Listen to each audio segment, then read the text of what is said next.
The Newsround on Off the Ball. With Gillette, for an effortless finish to your day. New Gillette Labs Razor with exfoliating bar. This is News Talk. You're welcome along. Monday evenings Off the Ball. There are countless acts of bravery on show in Ukraine just now, including the 4 greatest boxers potentially in the country's history who've taken up arms. We're going to chat to Gareth A. Davies about Alexander Usyk, Vasil Lomachenko and the Klitschko brothers, who are doing what so many Ukrainians are doing at the moment in quite extraordinary fashion. That's on the way, 7:30. Meanwhile, Jerry Thornley and Fiona Hayes on Monday Night Rugby, where frankly the vagaries of rugby union laws had everyone scratching their heads yesterday afternoon. Plus Pat Nevin on the football show. FIFA and Uefa have cut ties with the Russian international team and all Russian club teams.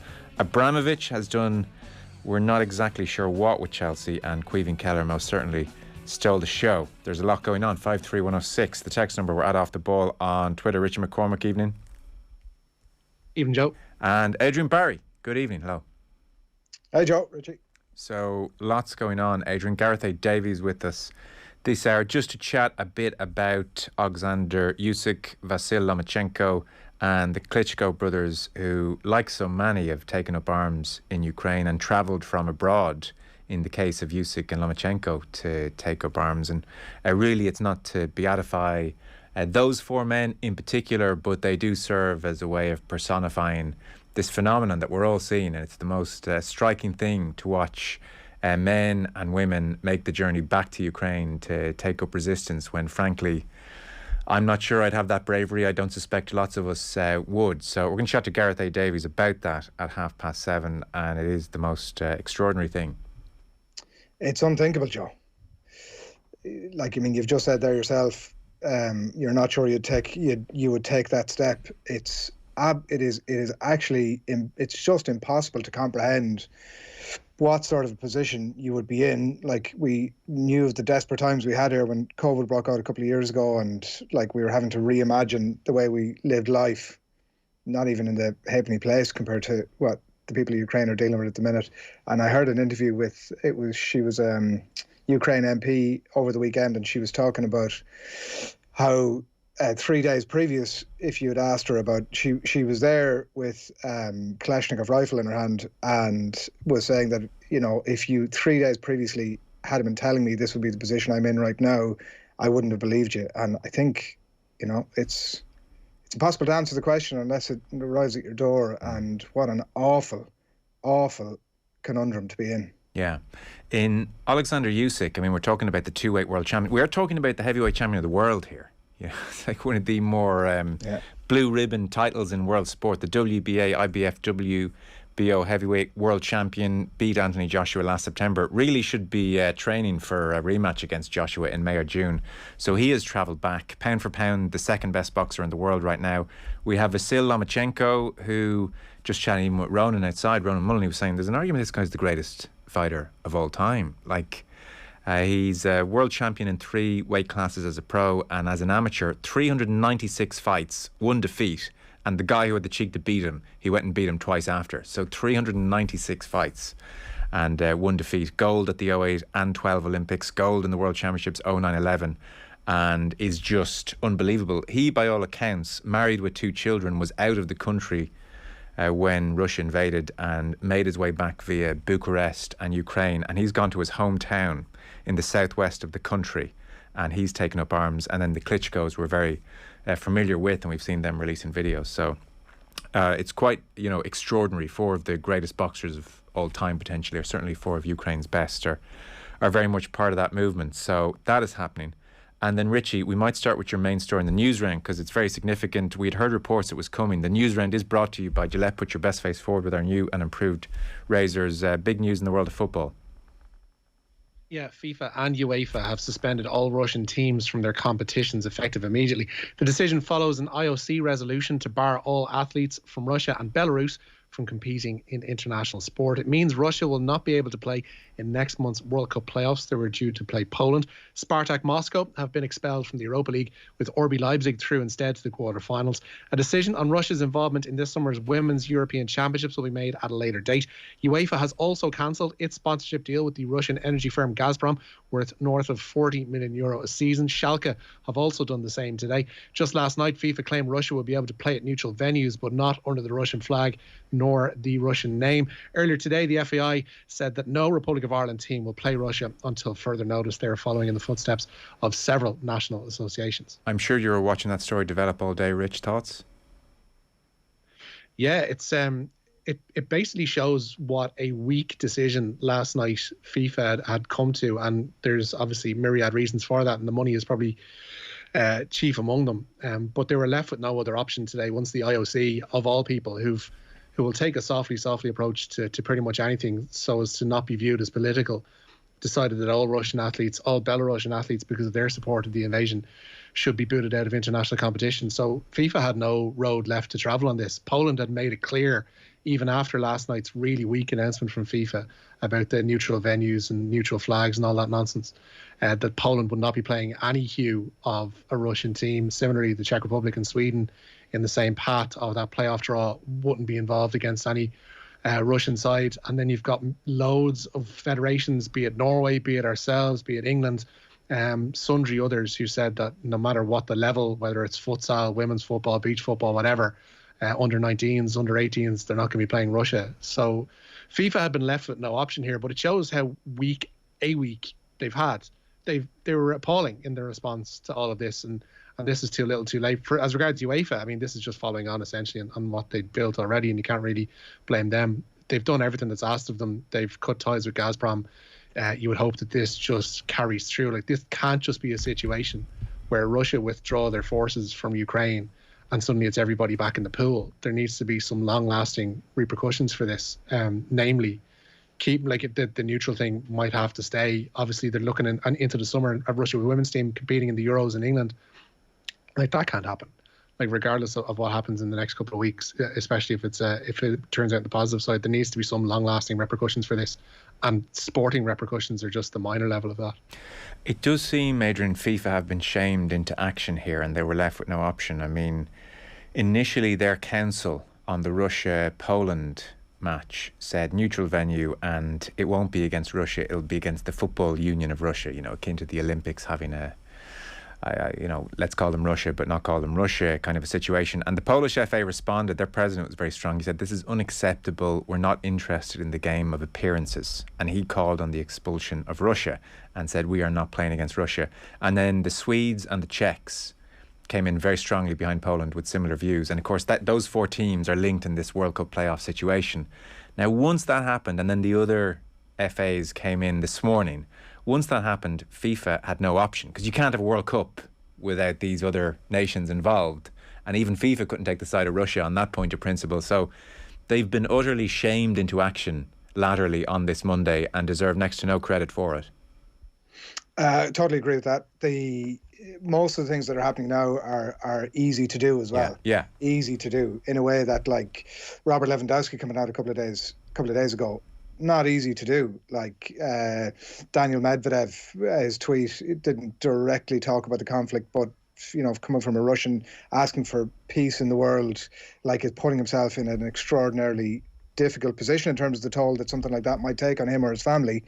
The leadership about that stuff, what's happening at the minute, and I know Richie's right. Like, I mean, I think in terms of the Gazprom bit, it takes a few days to unwind that commercial bit. I would understand to some degree why that's not something you can, well, it was blatantly obvious it had to happen. Yeah. It can take a couple of days to unwind something like that. But also, I would still say an easy decision, because a myriad of reasons clearly, but they will be getting huge pressure, I'm sure, commercially as well, from other brands involved in European football, that they didn't want to be sitting aside a brand like that. And ultimately, even if they were of a mind, and of course they weren't, to keep Gazprom involved financially, actually, at the end of the day, it wouldn't have made any sense. But I mean, I think that the question that's, from listening to what both of you have been saying, like, I mean, and just in terms of what does, like, leadership in world sport at the minute actually even look like, you know what I mean? Yeah. It's like, how badly served are we by these myriad of like leaders in inverted commas that we've had. We talk about football, and it's not certainly unique in that way. But I mean, FIFA were sort of in a position where, like Richie said, they come out with this like really watery sort of comment about it, almost leaving it to the point where Infantino gets to turn around to his mate and go, "Listen, old pal, I did my best for you. I hung out as long as I can, even for somebody as reasonable as me." You know, as opposed to showing a bit of leadership in, like, I don't know, that whole bit for me is so, you'd despair by it, really. Yeah, I think that's a great point, yeah. And it does show how susceptible football, sport, I suppose, by extension, has been when it comes to money and sports washing. And people are tired of hearing these phrases, I understand that. But football does afford a certain soft power that is very attractive to a country like Russia. Like Russia 2018, this wonderful carnival, and that does, whether we like it or not, that does compete in our memory bank with things like Georgia in 08 and Crimea in 14 and attempting to rig a US election and LGBTQ rights and whatever you care to mention. It just does, and Russia recognises that, and FIFA, yeah, it's a lot of money. It's just, and you do reach a pinch point then when it turns out the bad dudes are going to do bad things.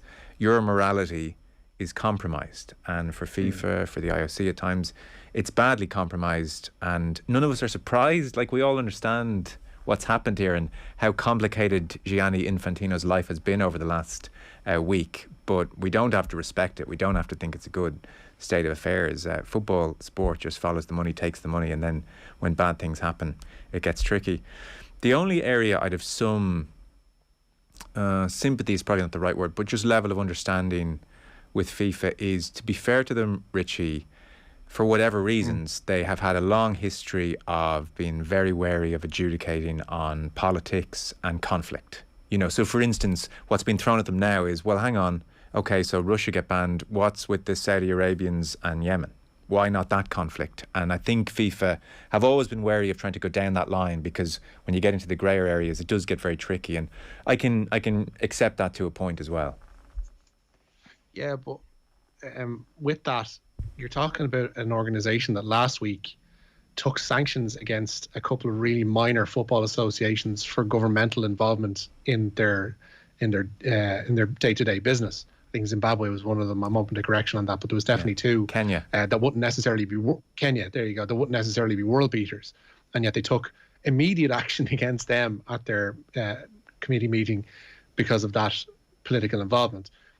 Similarly, you have others, like I was following the Chris Hughton saga with Ghana recently, pretty closely, and their government is directly involved, or was directly involved in appointing their management team. So FIFA have a real, we'll take this, we won't take this. They'll get involved when they want to. They won't get involved when it suits them, and they've been really weak on this. I keep going back to that word, but it's true. Like, when you look at Infantino's press conference when Rob Harris put that question to him last week about would he be withdrawing the order of friendship from Vladimir Putin over his involvement in the Russian invasion, and he gave another wishy-washy answer, and he says, we like to stay out of political matters and all this.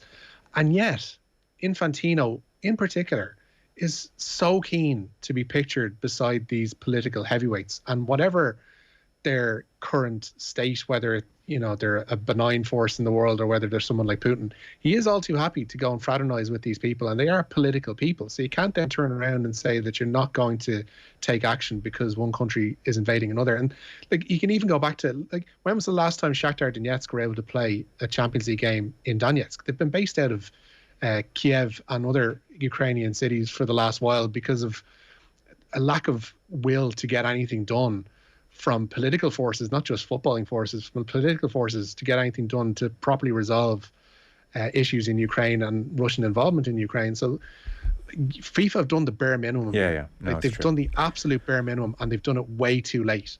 And deserve, as Adrian says, zero praise for this. It's just thankful that they finally made a call on it. So the likes of Poland, Czech Republic and Sweden can actually have a path forward from March onwards towards, Qatar, of all places in the winter. No, I agree with you. Look, when I asked that question, I was really like Mike Lowry passing the ball to James Lowe when I was on a hat trick. I was just setting you up. Graham says there's a part of me that's disappointed that FIFA caved. We needed a catalyst to break the game away from them. A mass withdrawal from the World Cup would be no harm. Yeah, I was kind of hoping for something similar. Like, I mean, it really did capture the situation FIFA find themselves in when they were like, should we ban the corrupt government that took the last World Cup from competing at the next World Cup, which is in Qatar, which was also corruptly bought and has human rights abuses because they've invaded another country. I mean, even that sentence was glorious in its own way. Lomachenko is pound for pound one of the best fighters there has ever been, says Tony. So that is the situation in FIFA and UEFA. There is football this evening. Yes, Adrian? Can I just, like, one thing, sorry, that struck me from this whole thing, that, like, Russia have spent, and sorry, the point about sports washing, is this the point where, as a sporting public, we've woken up now to this, that we're not going to accept this anymore? It will be interesting to see where we go from here on that bit, but the 20 years that Russia have spent building up that soft power base that you mentioned earlier on, the Gazprom stuff with Schalke and further beyond, the World Cup and the many, many, many more sports bits that they've done over that last 20 years and the money they spent on it. And in 5 days, that's crumbled. It's totally gone. Mm-hmm. Like, it's remarkable. It's incredible. And even if the invasion was to end tomorrow, it'll take years, decades if they were to do that again. And I just wonder about the appetite for, and look, at maybe I'm overstating it here, but like the appetite for a sports public from this point forth to accept all this stuff and just sort of put our fingers in our ears and go, look at, it's fine, we're growing the game of golf in Saudi Arabia. I hope you on the body of evidence, it's not going to happen, obviously. I wouldn't think so. It is incredible, just that investment of 2 decades of time and a lot of money to crumble that entire, whatever that was about. Like, I mean, that wasn't a huge consideration of Putin, I'm sure, when he's invading Ukraine, but it's incredible that has just crumbled now in 5 days. There is football at home this evening? Yeah, there is a full programme of matches in the SSE or Tristry Premier Division. Shamrock Rovers aiming to recover from Friday's defeat to Derry as they host Drogheda United tonight. Elsewhere, Derry themselves entertain Sligo Rovers in the Northwest Derby. There's a repeat of the FAI Cup final as Bohemians play St Pat's at Dalymount. Dundalk face Finn Harps and Damien Duff takes his Shelbourne side to UCD. Okay, we'll keep you updated across the evening. Zach Johnson, you're up. Yeah, Zach Johnson says the US Ryder Cup captaincy is the greatest honour of his career. He'll lead their defence of the famous trophy in Rome next year. Johnson was a vice-captain under Steve Stricker at Whistling Straits last year, and they'll swap roles in Italy. Johnson was also asked today how much of a say he'll have in the final team selection. We're going to kind of keep it the way it has been, the way it was in 2020. We liked the system. The PGA Ryder Cup committee really liked the system of 6 earned berths and then obviously 6 picks. So that's where we're going to stay. We don't feel like we need to change it. And I say that it was the Ryder Cup committee of 3 of my peers and Jim and his peers. So that equation worked, and I don't see any reason to change it. Adrian, buckle up for the Zach Johnson media tour over the next 2 years. Is he, what sort of personality is he, Joe? I've seen him over the years, not really ever stood out as somebody that was that. I think he's... I mean, I don't want to use the word interesting, but in that space. No, he wouldn't be interesting. I think he's a smart enough guy, and his press conferences generally were pretty good. I was there at St Andrews. Like, he's one of the more underappreciated golfers when you think his 2 majors came at Augusta and the Open at St Andrews. They're kind of 2 iconic places to win. Very religious man. Devout Christians, that'd be a big part of his thing. Kind of self-deprecating, but that'd be the main takeaway from the last 20 years of listening to him. So, I don't know. I'm going to go with my hot take there. That'd kind of be it, really. So, Zach Johnson. Meanwhile, Shane Lowry, it looked for a long time like he was going to win last night in Florida, but he didn't, Richie. Yeah, the weather had a say in that, it has to be said. Shane Lowry says he felt the Honda Classic was stolen from him to a degree last night. Needing a birdie at the last to force a play off the Heavens Open at Palm Beach, and Lowry parred the 18th and had to console himself with the runners-up spot and a cheque for $872,000. God love him. Austrian Sepp Straka won instead, and Lowry had no choice but to accept his finish. That's this game, unfortunately. I played the golf. I played good enough golf, I feel, to win the tournament. He's gone 3 under for the last 5 on this course, and then that bad weather came in just as we were hitting our tee shot in 18, which was as bad as break as I've got in a while. So it's a tough one to take. There is obviously a lot of positives to take from the whole event. I probably played some of the best golf my whole career this week, I feel, around a very tough golf course, and I'll take that into the players, and hopefully I can have a good week there. Now, I kid you not, listeners, a couple of weeks back I was talking rugby with Adrian Barry. He's my oracle. I go to him and just see any trends in the game I should be aware of, and he said, listen, hasn't been talked about much. I just feel World Rugby Law 3, paragraphs 13 to 20, I feel there's something there which could come a cropper. Just keep an eye out. That's all I'm saying. And lo and behold, Richie. Yeah, the Leinster season ticket holder was right. Ireland benefited from a World Rugby Law that saw Italy unable to contest scrums for the majority of yesterday's Six Nations game. Debutant Michael Lowry ran in a pair of tries and a 57 points to 6 bonus point win at the Uefa. Ireland's Hame Faiva was sent off for a challenge on Dan Sheehan, with the hooker having been a late replacement for Gianmarco Lucchesi. The rule which saw Italy reduce to 13 men for the guts of the match was discussed on this morning's OTB AM with Alan Quinlan.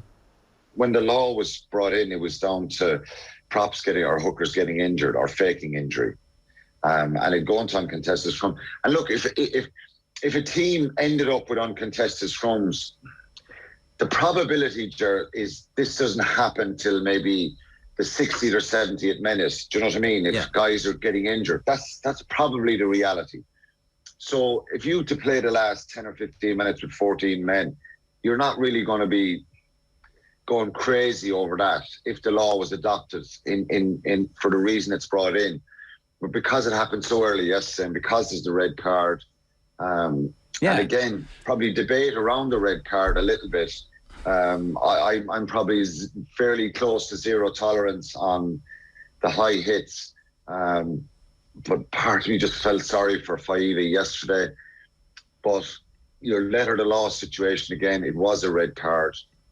Some argue that maybe he was a little bit harsh. I think if he gave a yellow for that yesterday, it was one of those ones where if the referee gives a yellow, Ireland are not going to be up in arms after the game over it. But it just made it a whole farcical situation. Rumours abound, Adrian, that you were so upset you flipped the cheese board over and stormed out of the room. Things got that desperate. That's awful. That is shocking. I'd Vinny Perth the other week on OTB AM giving me guff about the cheese boards. This is getting out of hand. For any new listeners, Adrian Barry does not watch any rugby matches without a cheese board. Leinster matches. Leinster matches and Ireland. You know it's a big game if I have the cheese board out, Joe, and I had no cheese board yesterday, and how thankful was I that I hadn't. What a disaster. I can't remember a Six Nations game where they have the life drained out of it so quickly, and look at all the Italian captain, obviously hadn't a clue himself. He was like the rest of us going, what? This doesn't make any sense, and it just didn't. It was mad. But I will say that at least it made the switching over to the cup final easy. Sorry, Joe, but it did. No, that's fair enough. Because I initially, even just watching the studio, there was some confusion, as you might imagine, because I don't remember seeing something like this before. And we were looking at this referee who's in his 20s, he's a very young referee, and he's Georgian, his first ever Six Nations game. You're not anticipating this kind of a scenario, I'm sure. I'm sure his head was spinning when the players were saying to him, no, you've got this wrong, we'll just make a change. And I think even Peter O'Mahony wasn't quite sure what the rationale was either. So I was almost happy for him he was proven correct, but then they'll have to do something about the law, maybe some kind of clause of some kind, I don't know what. In for the right reasons, but just the wrong outcome. And definitely, whenever the end of season sort of referee awards are ongoing and they get sort of stinker of the year decision to have to make award, he definitely gets it. I didn't realise he was that young. Actually, that's I presume in the studio was there? I mean, you want to be portraying any confidence here, but was there somebody in the room who was like, no, hang on a second, lads, I got this one. No, right. Sure, like the blank faces all so round. Obscure. Yeah. Too busy sipping the coffee and eating the chocolate. Eating the cheese boards. No, there was a degree of that rings a bell, but like not confident enough to go on national television and explain it. Like, I'll be honest, I'm reasonably happy that it happened in the 19th minute and not the 39th minute, because it could have been an interesting half-time discussion. No, I just think it's so unusual for it to happen, so we weren't entirely sure. Now, GAA, Richie. Before that, Joe, breaking news. It was prone to happen on the show. Jesse Marsh has been confirmed as the new head coach of Leeds United. He signed a contract through to the summer of 2025, Leeds say this evening, and he of course replaces Marcelo Bielsa, who was sacked in the wake of Saturday's 4-0 defeat to Tottenham. So Jesse Marsh will be in the dugout for Saturday's game with Leicester. Hard to think, Adrian, of a sacked manager getting so much love from all the fans. I just guess you can't keep being whacked 5-0 every week. No, and how many fans have you seen over the last 24 hours saying, like, I'd rather have gone down with Bielsa and sort of fancy your chances to give it another go? He was so loved and like such an unusual, enigmatic character. And it's like for all of us neutrals, it's the Premier League is the worst without him today, you know. So GA, Rich. Yeah, a lot of refixtures going on. GA confirming refixture details for those Allianz Football League games postponed due to inclement weather on the weekend before last. The 2 Division 3 matches, Westmeath and Longford, and Fermanagh versus Laois, will take place this coming Saturday. Galway's Division 2 meeting with Offaly in Salt Hill is penciled in then for Sunday, and the Division 4 clashes involving Sligo and Cavan, as well as Wexford's encounter with Tipperary, have also been rescheduled to Sunday. Meanwhile, Dublin's search for a first win in this year's Allianz Football League continues. They remain rooted to the bottom of the Division 1 table, following a 112-12 point defeat to Kildare yesterday in Newbridge. Elsewhere, Kerry continued their good form with a 3-14-112 win over Monaghan, that in Inniskeen, and at Dr. Hyde Park, Mayo finished strongly to beat Armagh 15 points to 110. Limerick also struggling this year. They remain without a win in this year's Allianz League, with the All-Ireland champions suffering a third straight defeat in Division 1A, this time losing by 219-113 against Cork. Henry Shefflin's Galway slumped to a first defeat of the campaign as they lost to Wexford, while Clare beat Offaly 420-16 points. Waterford in Division 1B, they beat Antrim 321-222. That was at Corrigan Park, while Kilkenny were 228-17 point winners over Laois. And Mayo secured their second successive win in Division 1A of the Ladies National Football League, Michael Moyle's side beating neighbours Galway 6-6-2-8 yesterday. Very good. Richie McCormack, thanks for that. Appreciate it. Nice one. And Adrian Barry, thanks, Adrian. Thanks, lads. Your chance to win big. News Talk's Cash Machine. So today was the 9th consecutive winner of the Cash Machine, meaning €203,000 has been won in February, our biggest month yet. The new figure